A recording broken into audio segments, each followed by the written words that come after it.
अस्सलाम वालेकुम, की हाल है दोस्तों? सब ठीक ठाक है, खैर खैरियत है, राजी बाजी हो। आज ਅਸੀਂ ਆਏ ਹਾਂ ਕਰਬੀ ਦੇ ਘਰ ਏਸੀ ਚੈੱਕ ਕਰਨ।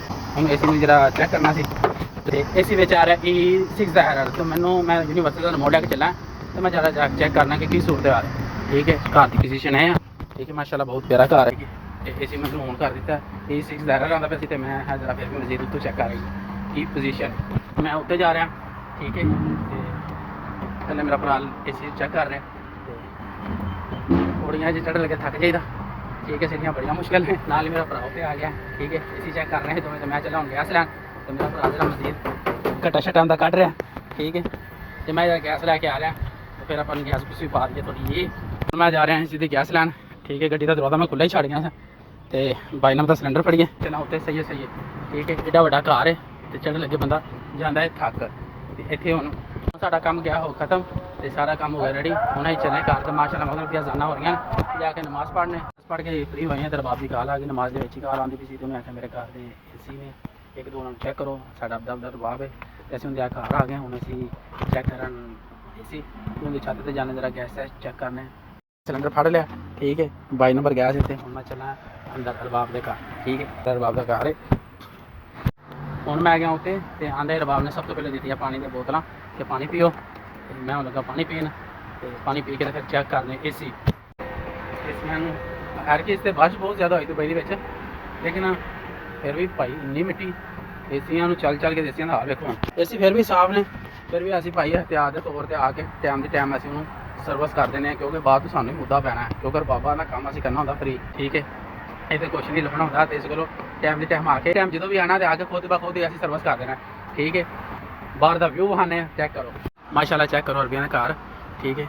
अरबिया का घर चेक करो माशाल्लाह जैसी जगमग चल रही ठीक है। आ सारे जिन्हें भी घर ने अरबिया के घर ने रबाब के मुंडे सी काफी दो जरा चेक कर आ रहा सी ओ जर्नल का दुबई के सब तो नंबर 1 जो ओ जर्नल तो मिस्टर बुशी तीसरा सच आप पैनासोनी होने सी नहीं मिलते लेकिन कमाल दे सी ठीक है ना। तो खराब होता तो ना ही सवाल ही नहीं पैदा होता कि खराब हो ठीक है। मैं रबाब का ओ जर्नल का जो इतने नंबर 1 है तो माशाल्लाह चंगी भली कूलिंग कर रहे भाजी पता नहीं फिर भी इन्होंने क्यों गर्मी लगती ठीक है। भी जबरदस्त गैस भी है कूलिंग भी पैप शैप देखो पैप भी बिल्कुल A1 है मिलना मुलना तो कख नहीं पर इन्ना यही काम चला दी है पानी मार देने ठीक है। देसी तरीके नहीं धो देना आप ठीक है। चलो यार धोन बिच रहा सी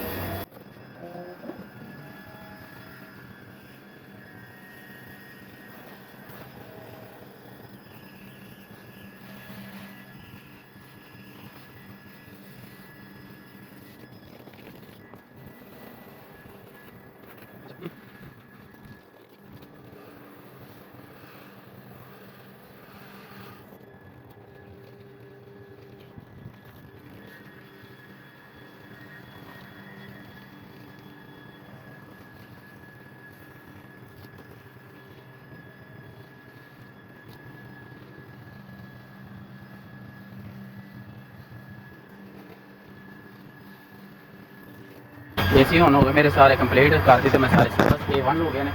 उस तो बाद भाई मैं तुम्हें एक और चीज़ दसना चाहता मेरा रबाब बड़ा सियाना बंदा है ठीक है।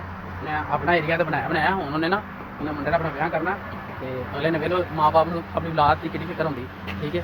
अपने उन्हें अपने मुंडे का ब्याह करना तो अगले ने टाइम के नाल टाइम ने जो मुंडा पैदा होया ना मेरे रबाब का अगले ने उदों ही जगह वाली हुई सी होने नजर आ रही सारे रबाब मेरे ने जगह हुकूमत ने दी वो साइड से मेरे रबाब का घर बनता पे बेटे का ठीक है। मेरे रबाब ने इन्ना घर आप करके तो परला एरिया अपने बेटे ने दे दिता ठीक है। आउंदी सोच फ्यूचर सोच ठीक है क्योंकि आने वाले वक्त मेरे बेटे को तकलीफ ना हो मेरे बेटे को मसला ना हो ठीक है।